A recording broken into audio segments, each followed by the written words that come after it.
in the Marines, there's a saying, your people eat first, right? So putting your people before yourself, making sure that you're taking care of your team, the fundamentals of how to lead with a mission orientation. And so what I mean by that is establishing a mission, establishing a clear, in the Marine Corps, they call it a commander's intent. What is the intent of our organization? What are we trying to accomplish? And then once you've established that as a leader, your job is to get obstacles out of your team's way, not tell them how to do their job. We establish a mission, we establish the goal, and then we let you go do it.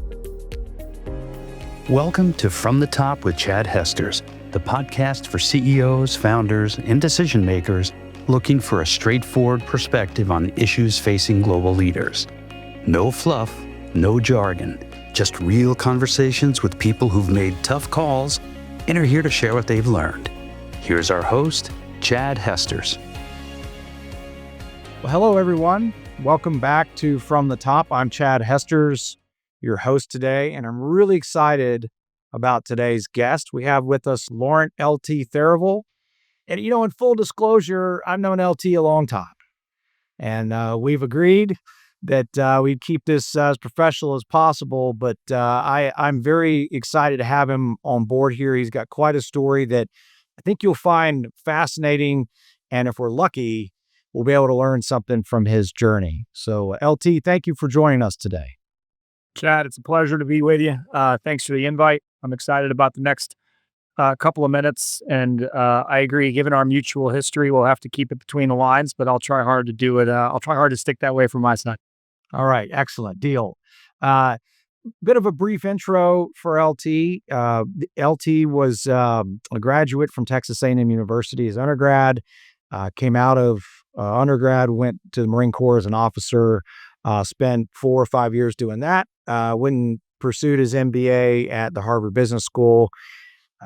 And out of that, like a lot of people do out of that esteemed institution, they end up in management consulting. Laurent was lucky enough to have an opportunity to be at Bain, which I'm sure a lot of our listeners will recognize. From there, he had an opportunity to be a leader in a startup, a telecom startup, ultimately moved to AT&T with a really strong progression over, what was that, like 11, 12 years, LT? Is that 12 right? years. 12 years. Real strong progression both in corporate field and international roles. And then most recently was CEO at UScellular. And we'll get to that in a little bit later, but I'm sure a lot of people have seen that recent transaction that occurred underneath LT's leadership. So lots to talk about today.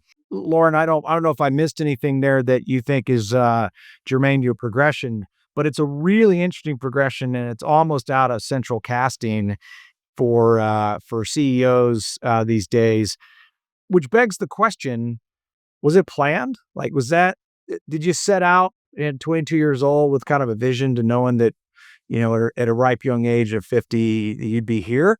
Or was it a bit of a meandering path? No, absolutely not planned. To put meat behind that, when I wrote my essay for business school, they ask you, well, what do you want to be when you grow up? And I put the lieutenant governor of the state of Texas. And so I've clearly failed in my career aspirations. What I will say, though, is planned, and I'm sure we can get into this as we go, is most of the times, my next move was pretty deliberate. There's only one time in my career at AT&T when I had the proverbial tap on the shoulder, hey, we want you to do X. And X was really out of left field. Every other move was pretty deliberate, pretty structured. But no, I did not have the 20-year plan or the 30-year plan that I've just crisply executed against. It was pretty haphazard and pretty meandering along the way. I think a lot of our listeners and viewers will find that encouraging. I think there's a bit of a mythology. I've interviewed hundreds, if not thousands, of executives in my career, and I know you've done a lot of that as well. I think there's a misconception that people that have achieved pretty senior level leadership, that it's all been this scripted plan, and it turns out it's not the case. People that I've seen, they tend to get opportunities, and they take those opportunities and they learn and grow and use that as a springboard for the next adventure and opportunity. So I think there's probably a question in there, and it could be a long one, but I am going to put you on the spot. You've been a leader in a lot of different environments. The Marine Corps, Bain, startup, big corporation like AT&T, and then being a CEO of a publicly traded company. Those are all really different operating environments, different requirements. So I really got to ask, like, can you walk us through a little bit of that and maybe give us some high points of something you learned along the way in each of those roles that allowed you to be maybe more effective or ready for the next role you had?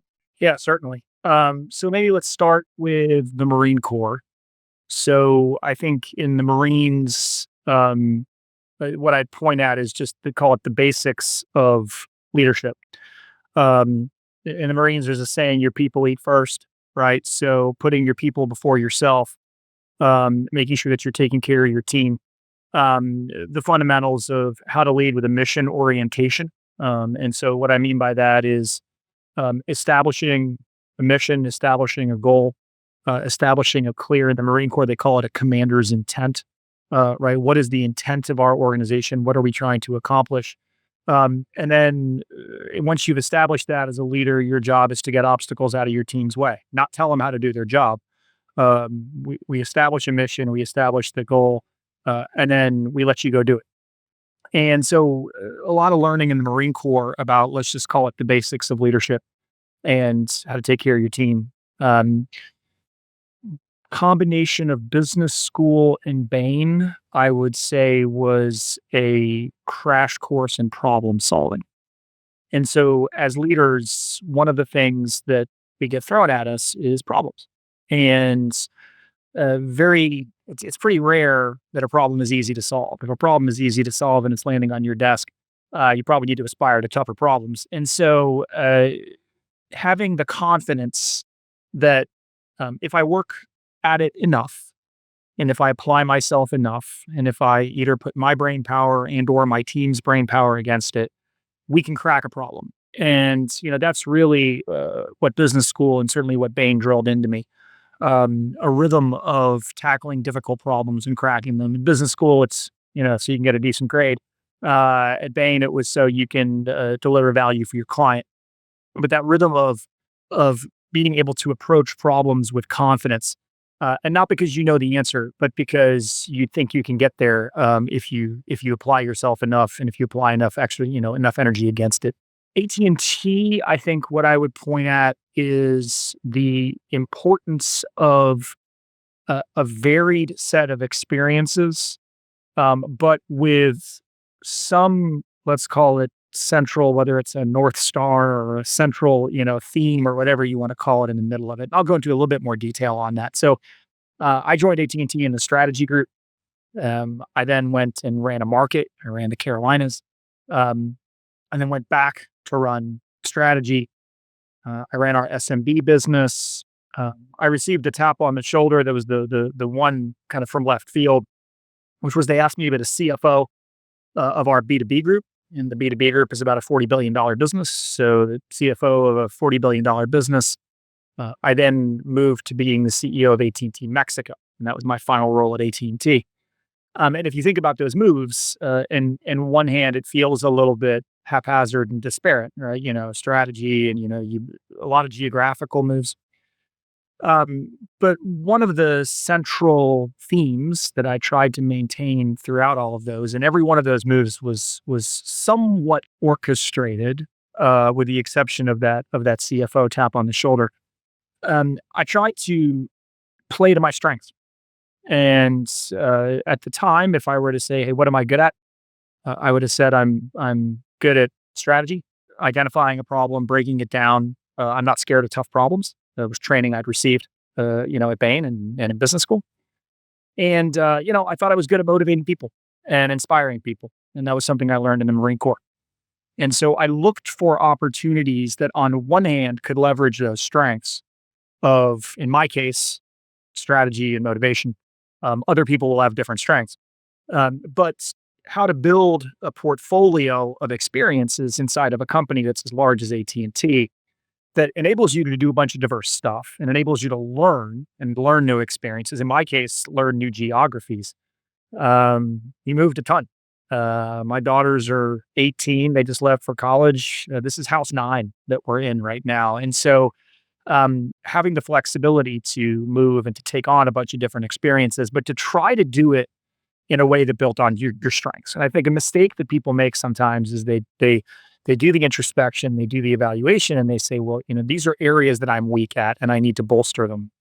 And that's fine. And I think it's an important exercise to go through to understand maybe where your weaknesses are. But don't take on a job that highlights that weakness. Instead, find opportunities to build on your strengths, be candid about your weaknesses, and ideally find people that are amazing at it and can fill those gaps in for you. And so that's something that I learned at AT&T that I think I was able to exercise. And so my final job at AT&T Mexico, it was wonderful. It kind of all came together.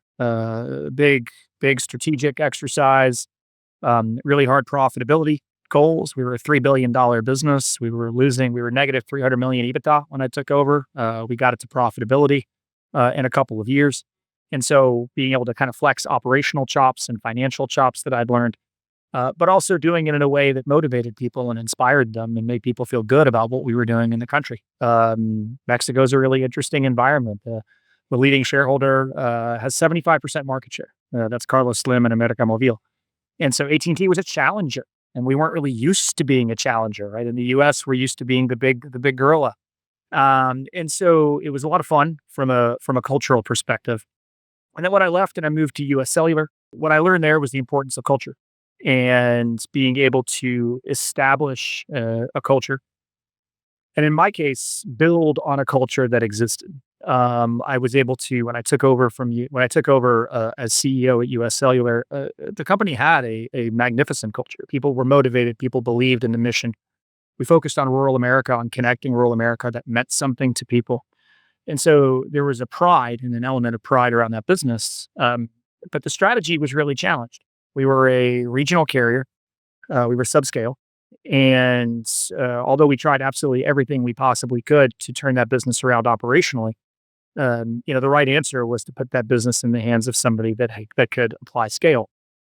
And so we sold the business to T-Mobile. The process between talking it through with the board, talking it through with the family that has the controlling shares, and then going through the regulatory process was 2.5 years. And this is where the importance of culture really shines, because once you start a process like that and people know that their business is going to get acquired, the first thing they think about is, well, what's in it for me? And, what's going to happen to me? And if you have a strong culture and if you have a mission-oriented culture and you reinforce that and people truly believe in what it is that they're doing, they'll see it through with you. And in our case, after we announced the deal, our attrition actually went down the following year. Right? We lost less people in the business than we did the previous year, even after we announced the transaction. And that was in no small part due to the strength and the importance of culture. And so kind of each step along the way, I think you learn something new. I'm not done yet. I don't know what I'm going to go do next, but I hope that I will have a similar learning, in whatever my next job is. But hopefully what you're doing in your career is you're taking on each of these new challenges, is you're building on the learnings and you're building on the experiences and you're building on the strengths that you've been able to develop over time. And that's certainly what I've tried to do along each chapter of that journey. Thanks for sharing that with us. The idea of playing to your strengths, I think it's a real powerful message for leaders, current leaders and aspiring leaders. Yeah, you gotta pay attention to your development areas and have some self-awareness and work on them. But a lot of good leaders that we both know have spent their careers having that self-awareness, and they're making sure they're surrounding themselves with good people that are better than they are in those areas that they need to shore up. And that's a great learning that I think our viewers would be particularly interested in. Chad, you used an important term, right? Well, you used the term playing to your strengths. And I completely agree with you. I think that's a great way to think about planning your career and planning your jobs. It's a big difference than focusing on your strengths or only emphasizing your strengths. You want to be aware of your weaknesses, and you definitely want to have a plan in place for, okay, how do I address this? Whether it's personal development or whether it's finding awesome people that can help support you or supplement you. a big difference between playing to and ignoring. And so I think striking that right balance is really helpful. The flip side is if you think about the counter example, should you really be taking a role where your success is dependent on you doing something that you're not necessarily good at?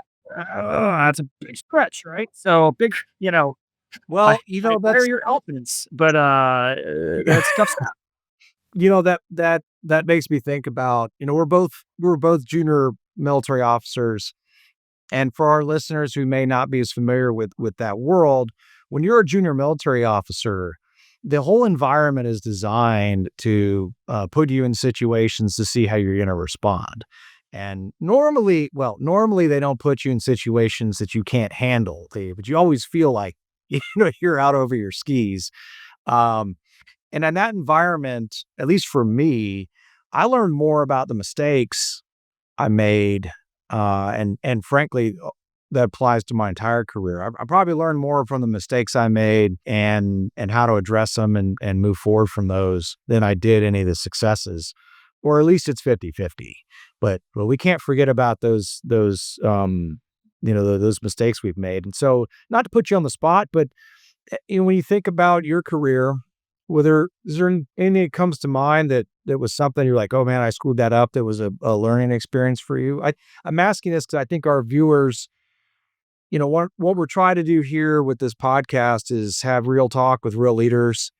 And in today's environment, mentorship and being able to hear directly from leaders goes a long way. And it's hard to do when everybody's working remote and we're a little bit maybe more disconnected. So that's the spirit of the question, is not to put you on the spot, but what would you want to share with people that you think they might find insightful, that you learned from? Yeah. So, first of all, I agree with you. I mean, you definitely learn more from your mistakes or your failures than you do your successes. Um, I'll point to a story that was when I was at my startup. So you mentioned I left Bain. My daughters were just born. I have twin girls. They were just born, and I joined a startup. And at the time, my thinking was when I was at Bain, I was traveling all the time. I was gone Monday through Thursday, and I was like, how can I really be a great dad if I'm gone all the time? And so I want to be home more. And so, because I'm so wicked smart, I think I'll do a startup instead because that'll be so much better for my work-life balance. Um, it was not. I traveled less, but you're working 100-hour weeks. But the mistake I made at the startup was a real splash of cold water in my face when it came to leadership. And so, to paint the picture a little bit, when I took over, I was the COO. And so the startup had been in place for about 18 months or so. The founder had come from Cisco. It was a voice over IP application startup, and he had convinced a number of people to come over and join him at the startup. And I was hired by the chairman, who was an angel investor, had nothing to do with running the business, and his concern was that we had a lot of people that were salespeople, but they didn't really have necessarily anybody that knew how to run and operate a business. And so I was hired as COO and really had the mandate to call it quote unquote professionalize the business. And so I got on board, and like a good consultant, I did my assessment, and frankly, the place was a mess. The CEO's best friend was the head of sales. His brother-in-law was the head of channels. His wife was the head of HR. It was a B2B company. And so we had 5 salespeople, 3 of whom had not sold one thing in 18 months. The entire business was being carried by a husband-wife team that were doing the sales. No clear mission, no clear KPIs. Org chart was nebulous at best. And so about 3 weeks in, I just absolutely blew the place up. Fired the salespeople that hadn't delivered anything. Demoted some people, changed some titles, hired some other folks, clear mission, clear KPIs, clear direction, and off we went. And the deal that I had with the chairman was that I had a revenue target that I was supposed to hit, and he wanted to get the company cash flow positive. So it wouldn't need to continue to rely on incremental infusions of cash. And so we operated for about 18 months, maybe 2 years, and we did it. Right. We hit the revenue target. It was tiny, but nonetheless, we hit it. And we got to cash flow positive. And they called me in to celebrate. And we had a party. And at that party, the chairman and the CEO took me aside and said, "Great job. You did what you said you were going to do. And now you're fired." And they fired me on the spot. And at the time, I was, really shook. I thought I was coming in for a celebration. And with some time to reflect and probably some gin and tonics, what I realized was that people really didn't like me. I had I had done everything me, right? It was my plan, it was my KPIs, it was my org chart, it was my employment decisions, it was my mission. And although the maybe the outcome, right, the direction was the right one, I had spent 0 time building consensus. I had spent 0 time getting people on board. And these are people who had left good jobs at a big company, Cisco, or some came from IBM, and they'd taken a risk on this business. And in some cases, the risk was because they got a title, right? Or they got a set of responsibility, or they had a scope that was meaningful to them. And I paid 0 attention to that. I spent 0 time sharing the ideas with other people to get buy-in. And so even though, yeah, we hit the goal, and in retrospect, if I look at any individual decision, I can't point at one thing where I go, boy, I got that wrong. But the way that I operated was cultural poison, and people didn't believe, they weren't motivated, and they didn't like me. And I'm not saying that as a boss, you have to be liked, right? There's a big difference between firm motivational, guidance. But, when people actively dislike you, it's a problem. And I was lucky, Chad, in that I learned that lesson when I was in my 30s. And so I had time to recover. When I took over my first P&L inside of AT&T, I was able to over-index on collaboration and on consensus building and on building the team and getting everyone's buy-in. And the 2 things you notice when you do that is, 1, you end up making better decisions than you would on your own because you have a whole bunch of people providing input and providing thoughts and providing guidance. And 2, getting to the outcome is a lot more fun. And so it was a big mistake that I made. Um, Only the second time in my career I've ever been fired. The first is when I got fired as a bartender, and you and I actually sat and had a beer together and commiserated over it. So, you were there for that one. But that was a big learning, and I think that the importance of consensus building has never been more important because business leaders now were asked, I think, to step into um, leadership roles in society in a very different way than we have ever had to before. People look to business leaders as not just, "Hey, I want a good place to work and deliver for the shareholders." There's expectations around ethical leadership, moral leadership, and being a great place to work. And I think if you're going to step up to that, you have to lead with consensus and you have to lead with collaboration. And I was lucky enough to learn that early. Yeah. Thanks for sharing that. And that's I know it's a real personal story, and that'd be hard for a lot of people to share it, but that's great. And it's obviously it's worked for you. You've got quite a good reputation out there, and I followed your UScellular story, and you could see your engagement there with your team was very high, and so it sounds like you responded well. You were talking about the requirements of leaders today that might be a little bit different than they were, in the recent past or certainly long ago. Our clients, here at Boyden, we've got 75 offices in 45 countries. We work with every sector in almost every geography. And that gives me the opportunity to talk to a lot of leaders about what's on their plate. And I'm amazed at how many of them tell me, or maybe I should be amazed, but it is amazing to hear that half the stuff they're dealing with isn't direct business issues. They've got a huge stakeholder management responsibilities, and there's more that's been added to that in the recent years with DEI issues and ESG issues, or whatever terms you want to use for those. They're here and they're real. So maybe the question that's on the table for you is, what's it like from your perspective being a leader in today's operating environment? Whether with all the stakeholder issues and the macroeconomics and geopolitics, like what's changed over time for you, or just what's your view on what it takes to be a leader that can make good decisions and good outcomes?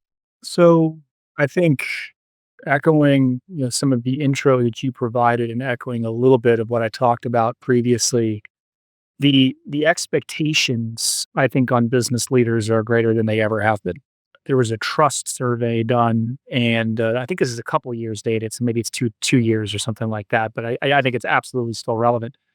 And for the first time, uh, business leaders were actually trusted more than politicians, the media, and religious leaders, interestingly enough. And so business leaders were held up by the community as the kind of number one most trusted group of leaders in society. That's the yay us, right? The flip side is that the overall trust in all of those groups has been nothing has gone down, right? And so trust in business leaders is down, even as the relative positioning of business leaders is higher than it ever has been. And so there's a lot that is expected. And I think you can do two things when that occurs, and you can imagine which side of that equation I lean in on.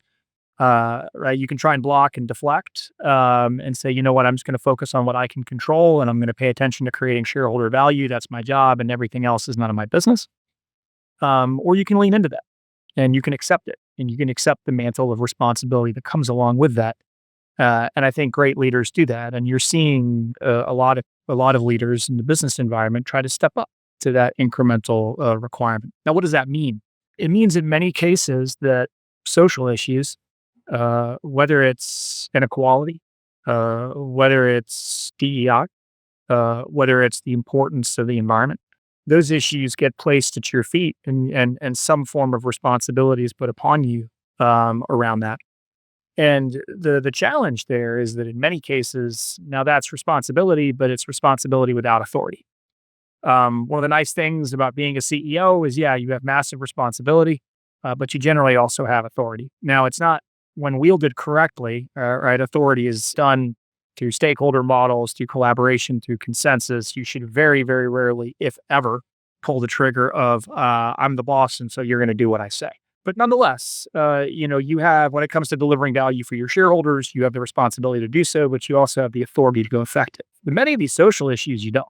I have the responsibility to run a ecologically friendly, diversity friendly, and stakeholder friendly enterprise, ideally. And in many cases, I don't necessarily have all the levers at my disposal to go do that.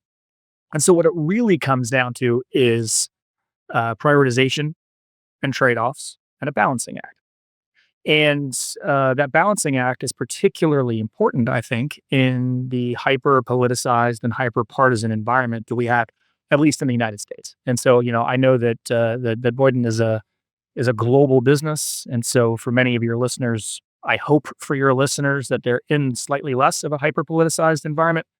But certainly in the U.S., we're operating in a very political environment, a very partisan environment, and so every move that you do gets viewed through a lens, and you have to be aware of that lens. And I do think a mistake that I've seen some leaders do is try to take really strong stances on one side or the other of an issue. And those stances can come back to bite you. And so I think the key word in all of or maybe I'll pick two, the two key words in managing and operating a business today, one is complexity and the other one is balance. We're operating in an extremely complex environment. And a good leader doesn't try to avoid that or oversimplify it. You understand complexity and you try your best to boil it down as best you can for your teams. The critical word, though, for me is balance. I have found that if you can provide a balanced explanation to your teams about why you're taking certain positions or why you're taking certain stances or why you make the decisions that you do, people understand it. And I'll give you a very simple example, which is this most simplified stakeholder model that you can have, which is shareholders, customers, and your team. Notice I'm leaving out the communities in which we operate. I'm leaving out my suppliers and partners. There's all kinds of other ways that you can create complexity. Let's just focus on those three. What do customers want? Well, they want stuff to be free or as cheap as humanly possible. What do associates want? Well, they want to be paid more and more and more. And what do shareholders want? Right? They want an increase either in the near term or in the long term in the value of their shares. And there are steps you can take that make one group happy at the detriment of the other two. And so one of the things that I would do is whenever I would explain moves that we would make as a business to my associates, I would focus on all three.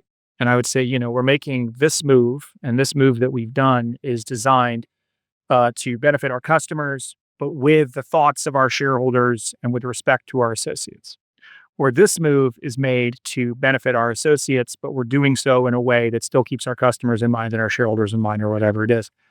And so we're constantly talking about that balancing act. And when you decide to take a social stance, or when you decide to lean into a social issue, if you communicate it and explain it to your team in a way that takes all of the stakeholders into account and explains the balancing act that you're trying to strike, what I found is that people will give you the benefit of the doubt, and your team will lean in and try to understand where you're going.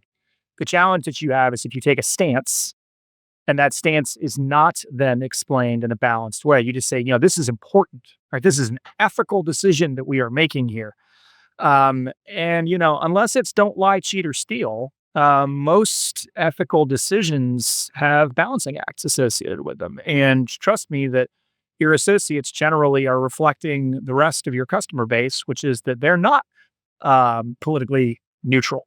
They have strong opinions as well. And so all that's to say is I think you have this incredibly complicated balancing act that CEOs and business leaders are having to strike. I think there's an expectation on the part of society, your customers, your associates, that you lean into those issues, that you don't ignore them, that you try to lead.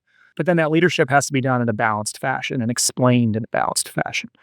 We were able to do that at UScellular, and I think because of that, as an example, I think we were able to maintain an extremely strong culture, extremely strong engagement, even in the face of some really difficult actions, which is we were selling the business. And so keeping people motivated, engaged, happy, balanced under that strategic challenge was certainly difficult. But we were able to do it. And I use the word we very deliberately. That's not me. It was a whole bunch of leaders really stepping up to that challenge of complexity and balance. Yeah, that's a great perspective, LT.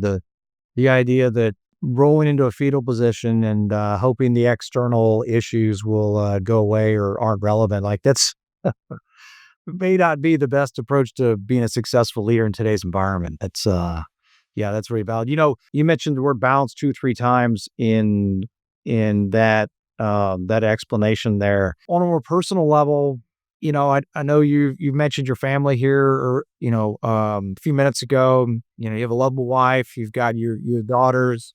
I don't know what they'd say, but my perception is you've been an outstanding husband and father. And That's why I like doing this stuff, Chad. You make me feel good, man. yeah, well, you're great, LT, and I think people might be interested in knowing, how does somebody with your background, and definitely a focus on growing your career and achieving and striving to accomplish more in your life, even though it wasn't the lieutenant governor of Texas.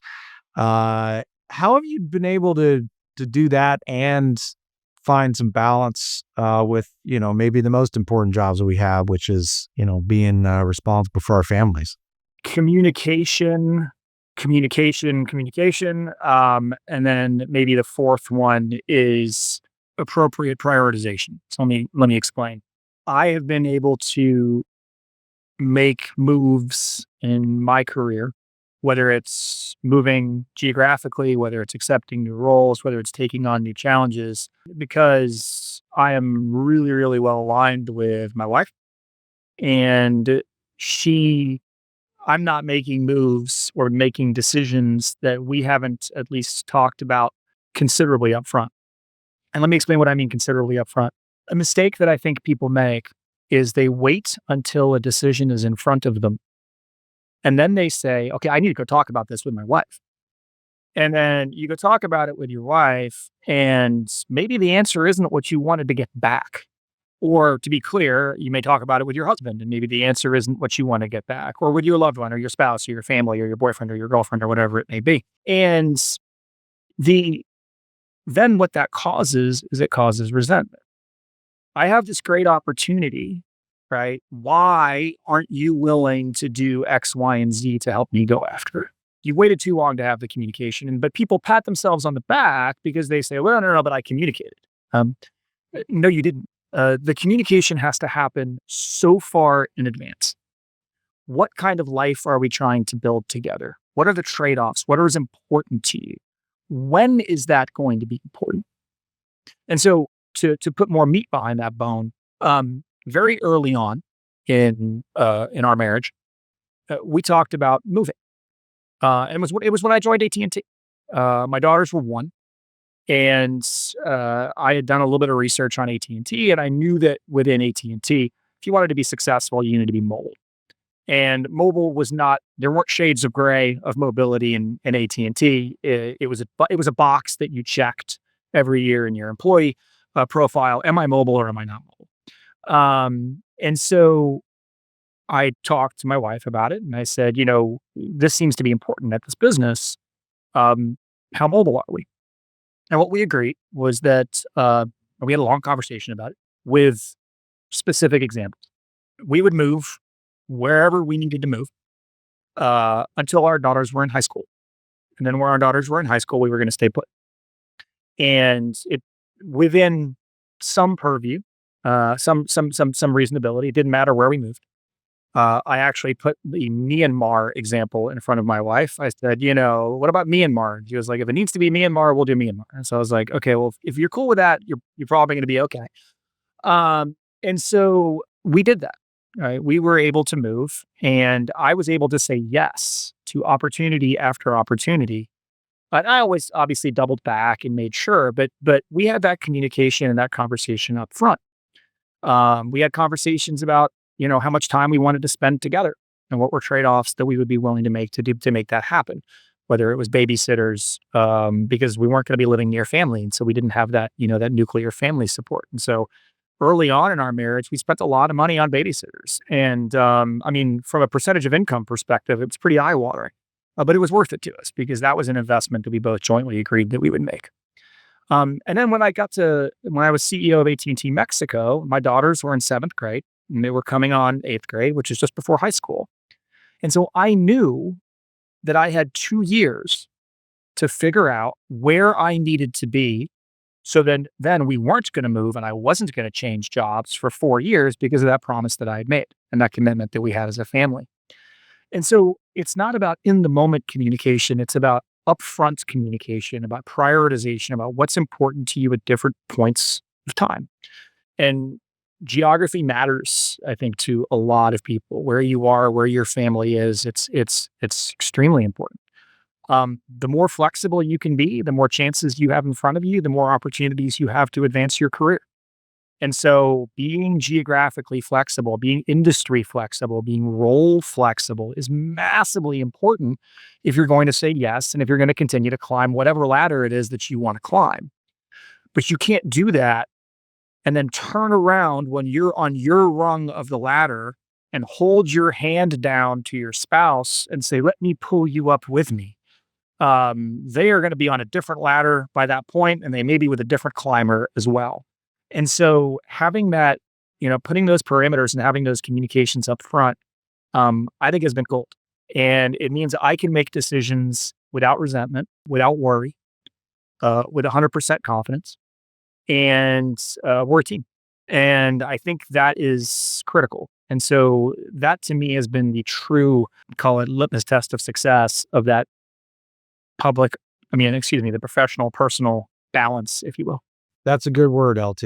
I appreciate you sharing that with us, and we'll make sure that your wife gets a copy of this podcast, right? Yeah, Because I'm make just sure only the clip where I talk about how awesome she is, please. agreed. Okay, deal. Well, look, I think that's a good place for us to wrap this up. Really, really grateful for you sharing your career journey, some insights, both professional and personal, with us. Really looking forward to seeing what your next adventure is. I know you're working on that. You mentioned it earlier that the world is you're open to hearing a lot and looking at what's out there. So if anybody out there is looking for an outstanding CEO candidate, we got one for you right here, folks. Well, again, so thanks for the time, LT, and wish you all the best in your next endeavors. Thanks so much, Chad. Appreciate the opportunity. Thanks to everyone that's listening. Best of luck to you. If you're ready to make better leadership decisions and avoid the costly ones, subscribe to From the Top with Chad Hesters on Apple, Spotify, or wherever you get your podcasts. Until next time, thanks for listening.